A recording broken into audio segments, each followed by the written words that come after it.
I realized I skipped day 6 on the vlog, and some folks out there have been a little worried that I did it because something crazy or weird happened to me, but in fact it was quite the opposite. That absolutely nothing happened that day. I didn't feel too great. I woke up and I did my normal routine where I drink a lot of water. 20 minutes later, I go sit on the toilet and the water comes out. I drink water again. 20 minutes later, on the toilet, water comes out again. Usually by the third time, it'll stay there. Which, if you guys know, that one of the reasons that I fell down in Denver airport was because of dehydration, and that's why it's so hard to keep moisture in me, because it often comes right back out. And once I woke up and got through all that, I realized I was just exhausted. I just felt exhausted. I felt really tired, and a lot of times I'll just go ahead and push through and try to go on with the day anyway. But I actually decided that I was going to get some extra rest.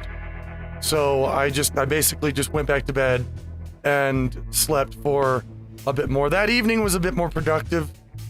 Got some videos filmed and some stuff done, but that's why there was no vlog for day 6, was because I slept through it because I felt tired mentally, physically, and emotionally. I just wanted to go back to sleep.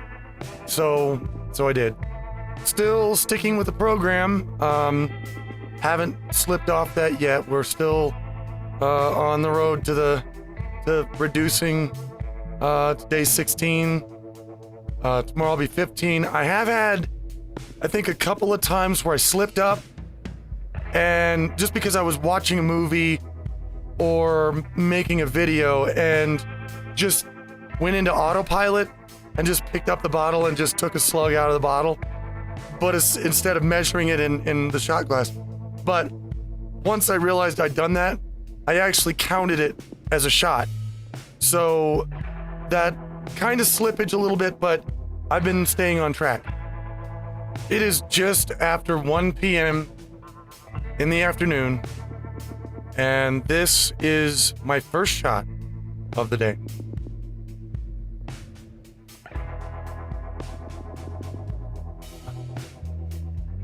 Normally,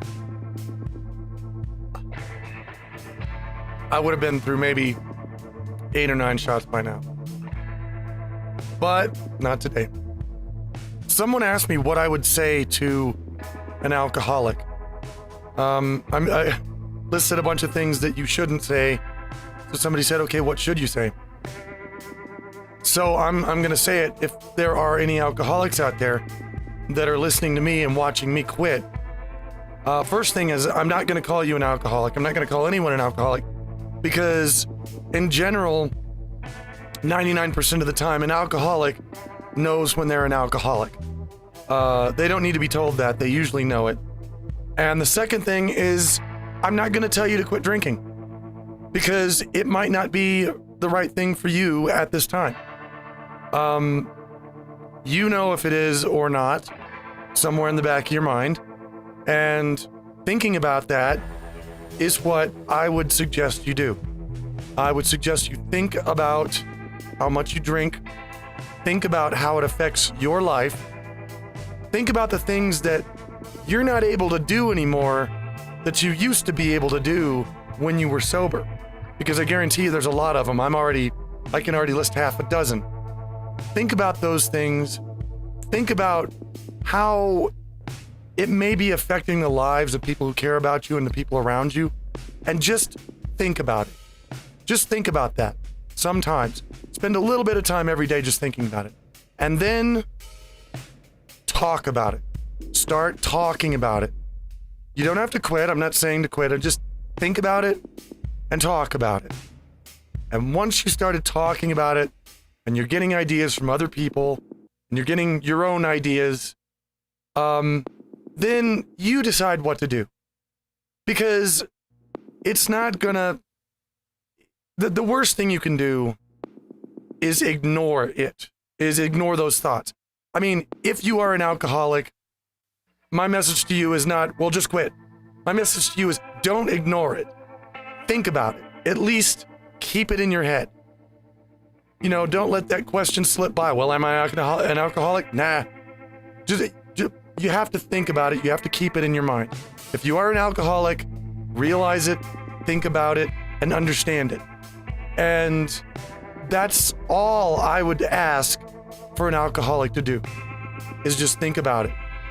I have quit a lot of addictions in my life, and two thoughts that I always kept in mind that helped me quit was, one, thinking of all the things that I used to be able to do that I can't do anymore. Thinking about a different me, the me before I started doing whatever it was, and thinking about that me and wanting to be that me again. I do that a lot right now. I think about the me that used to be just seethingly good at rants, you know, just blazing, searing words out of my mouth that I could just toss out there. I can't do that so well anymore.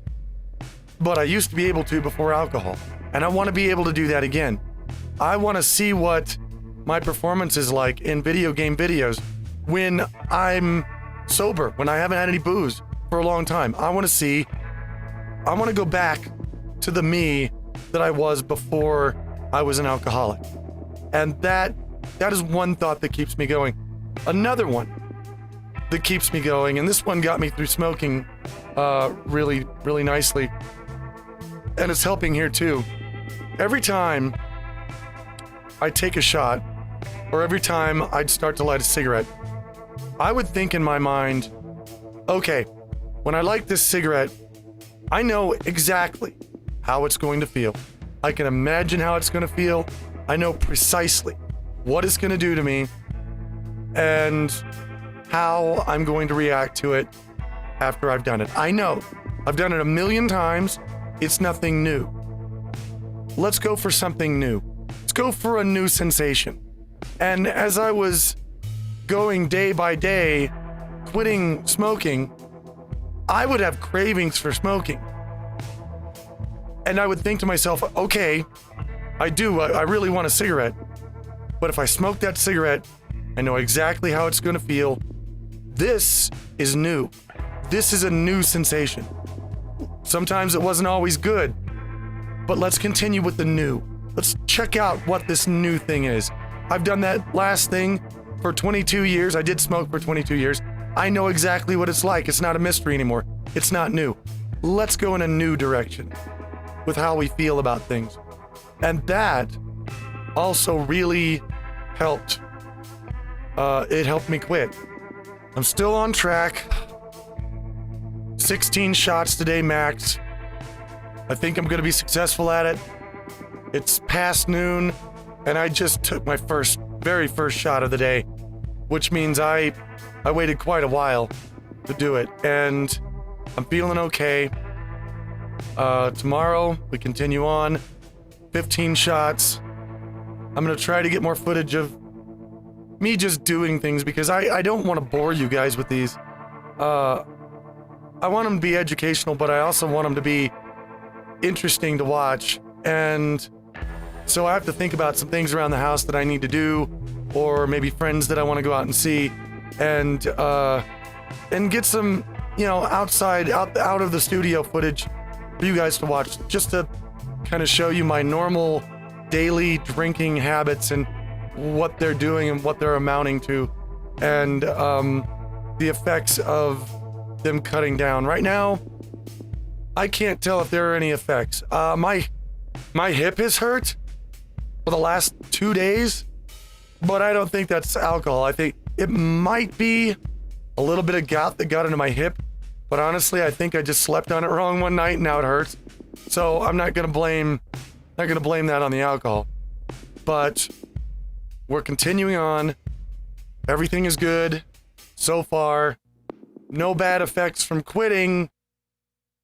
Bad effects from drinking, yes, but no bad effects from quitting so far that I've noticed.